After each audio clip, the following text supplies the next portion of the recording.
गुंडों के झुंड आज जंग की घड़ी की तुम गुहार दो। मेरे साथ में भारतीय जनता पार्टी महरौली जिले के प्रभारी छत्रपाल सिंह वाल्मीकि, और कल जो टाइम्स नाउ नव भारत में जो खुलासा किया उस पे मेरे को समय मिला और मैं बात करने के लिए आया भाई छत्रपाल सिंह वाल्मीकि जी से। करते बात टाइम्स नाउ नव भारत में जो एपिसोड 8 शीश महल पे जो खुलासे किए हैं, बताइए भैया जी क्या कहना चाहेंगे उसके बारे में। टाइम्स नाउ नव भारत का जो ये रहस्योद्घाटन है, ये रहस्योद्घाटन ने देश की जनता की, दिल्ली की आंखें खोल दी। किस प्रकार से दुर्भावनापूर्ण तरीके से, बदले की भावना से, जैसे ही सुप्रीम कोर्ट ने केजरीवाल को एक अधिकार दिया प्रशासनिक अधिकारियों के स्थानांतरण का, फेरबदल का, उन्होंने सबसे पहले छूटते ही उसका दुरुपयोग करते हुए वरिष्ठ आईएएस अधिकारी राजशेखर जी को स्थानांतरित कर दिया। और कल तो एक आश्चर्यजनक बात ये हुई कि उनके कार्यालय से रात को 2:45 बजे फाइलों को हटा दिया गया, जो शराब घोटाले से संबंधित फाइलें थी, जो प्रधानमंत्री, जो अपना मुख्यमंत्री केजरीवाल का वो तथाकथित राजमहल बनने जा रहा है, बन रहा है, उस पर जिस प्रकार से दिल्ली की जनता के टैक्स के पैसे का दुरुपयोग इस आम आदमी पार्टी ने किया, इस आम आदमी ने किया, जो केजरीवाल एक आम आदमी अपने आप को कहता था, एकाएक उसके अंदर क्रांतिकारी परिवर्तन आता है और वो आम आदमी से खास आदमी बन जाता है। अपने आवास पर जो आदमी कह रहा था मैं 4 कमरों में अपना गुजारा करूं, जिसको शीला दीक्षित के कोठी के अंदर लगे 20 एसी खटकते थे उस समय, 10 एसी जो खटकते थे उसको, और कहता था, भाषण देता था मंचों पर, ये शीला दीक्षित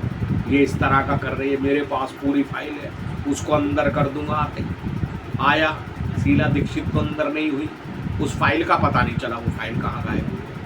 तो ठीक उसी प्रकार से जैसे इसने उस फाइल को गायब किया, राजशेखर के कार्यालय से फाइलें गायब, और उन फाइलों में ये दोषी हैं, वो तथ्य हैं शराब घोटाले के, वो जो भ्रष्टाचार हुआ है, उन भ्रष्टाचार के तथ्यों को मिटाने के लिए योजनाबद्ध तरीके से षड्यंत्र पूर्वक उन फाइलों को गायब किया गया। तो छत्रपाल जी एक वाक्य और नज़र में उस एपिसोड में दिखाया गया कि जो कंप्लेंटर दिखाया गया है वो कंप्लेंट ही फर्जी पाई गई।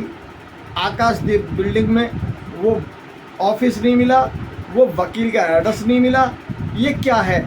और जिस नाम की संस्था को दिखाया गया था उस संस्था ने बोला मैंने ऐसी कोई एप्लीकेशन दी ही नहीं है, मैंने कोई शिकायत ही नहीं की है। उस बारे में क्या कहना चाहेंगे? देखिए, इस घटना से ये अवश्य पता चलता है कि केजरीवाल कोई सामान्य व्यक्ति नहीं है, ये शातिर है,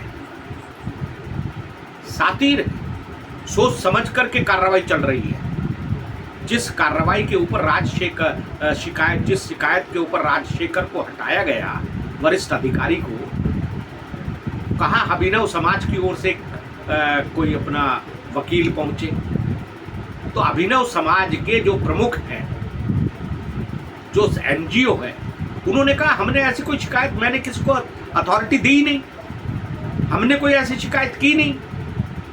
और जिस अपना एडवोकेट फर्म का एड्रेस आकाशदीप बिल्डिंग का दिया गया, उस बिल्डिंग पर भी नवभारत टाइम्स नाउ जो है उसके पत्रकार वहां पहुंचे।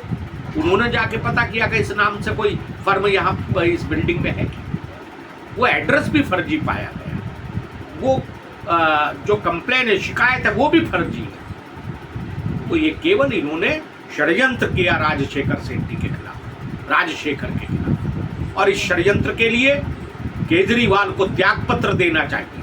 उनको नैतिक अधिकार नहीं रह जाता। मतलब राज्य का मुख्यमंत्री वो षड्यंत्र में शामिल है, इससे सिद्ध होता है, क्योंकि केजरीवाल ने इस बात को प्रेस को कहा था, ये बात आगे बढ़ाई थी। तो भाजपा क्या करेगी? भाजपा ने निश्चय किया हुआ है कि जब तक हम शराब घोटाले के भ्रष्टाचारियों को, दोषियों को, और ये जो दिल्ली की जनता के पैसे का दुरुपयोग, टैक्स के पैसे का दुरुपयोग उस शीश महल के निर्माण में मुख्यमंत्री के किया जा रहा है, उसके सब दोषियों को सलाखों के पीछे जेल में जब तक नहीं भेजा जाएगा तब तक हम चैन से नहीं बैठेंगे। हमारा आंदोलन जारी रहेगा और हमने इस विषय को लेकर 29 तारीख को एक कार्यक्रम पुष्प विहार में रखा है और उसमें आपसे भी, सबसे मैं अंबेडकर नगर की जनता से निवेदन करता हूं, आग्रह करता हूं कि वो सारे लोग उस कार्यक्रम में आए। शाम का वो कार्यक्रम रहेगा। छत्रपाल जी, कहीं कहीं मुझे ऐसा लगता है कि भाजपा भी कुछ मुद्दे उठाकर भूल जाती है। भूलना बिल्कुल नहीं है। हमने शराब घोटाले के मुद्दे को उसके निष्कर्ष तक पहुंचाया है। आप देखिए, शराब घोटाले का, मैं आपको याद दिलाता हूँ, एक जो इन्होंने अपनी फोर्स बनाई थी जो विजिलेंस इंक्वायरी के लिए, कि सारे नेताओं की जासूसी करने के लिए एक फोर्स की चर्चा की थी, एक प्रदर्शन किया था फिरोजशाह कोटला मैदान पे। उसको चर्चा हुई, 2-1 प्रदर्शन हुए और उसके बाद उसकी चर्चा बंद हो गई। क्या कारण रहे? नहीं, देखिए, उसका वो जो सारा मामला था उसको रद्द करवा दिया गया, वो बंद हो गया है। वो जिस प्रकार का इन्होंने वो किया था उसको चुनौती दी गई। संभवतः वो मामला न्यायालय में है, न्यायालय में है, तो वो तो अपने हिसाब से कार्रवाई करेगा। न्यायालय को हम डिक्टेट कर नहीं सकते और आवश्यकता भी नहीं है, न्यायालय को अपना काम करने देना चाहिए। एक हज कमेटी का भी मामला ऐसा था जिसके बारे में मुद्दा उठाया गया कि हज कमेटी का किराया 8 साल तक नहीं मांगा गया, और जैसे ही हज कमेटी की चेयरपर्सन भाजपा की बनी, तुरंत हज कमेटी को नोटिस दे दिया गया, या तो किराया जमा कीजिए या बिल्डिंग खाली कीजिए। वो भी 1-2 बार उठा और उसके बाद वो शांत है।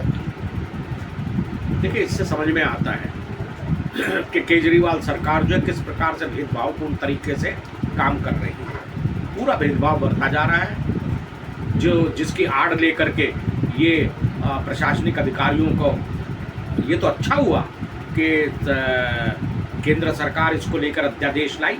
अब अध्यादेश को लेकर के केजरीवाल उन राजनीतिक दलों के नेताओं से मिल रहे हैं जिनको वो कल तक ये कह रहे थे कि सारे अखंड भ्रष्टाचार में डूबे हैं और इनको तो जेल में होना चाहिए था। और ऐसे कुछ नेताओं के लिए तो उन्होंने ये भी कहा कि जो अपहरण करने वाला, बलात्कारी, ऐसा वैसा, सारे नेता बन गए, इस प्रकार से उसने कहा। अब शरद पवार से कल मिले, तो उससे पहले उद्धव ठाकरे से मिले। छत्रपाल जी, जो हज कमेटी का जो मामला था, क्या मुस्लिम समाज से जुड़ा होने के कारण से बीजेपी ने कुछ ठंडे में डाल दिया है क्या? नहीं, ऐसा नहीं है। हम किसी भी काम को उस तरह से नहीं करते और हम कभी शासन का, कानून का दुरुपयोग नहीं करते। तो हम उस पर कानूनी कार्रवाई चल रही है और उसके हिसाब से ही काम है। तो हज कमेटी का जो ऑफिस है हज हाउस में ही चल रहा है या कहीं और शिफ्ट हुआ है? नहीं, हज हाउस में चल रहा है, बिल्कुल चल रहा है। धन्यवाद छत्रपाल जी, आपने हमें समय दिया। धन्यवाद। मैं सुभाष, आपका भी धन्यवाद, बहुत बहुत।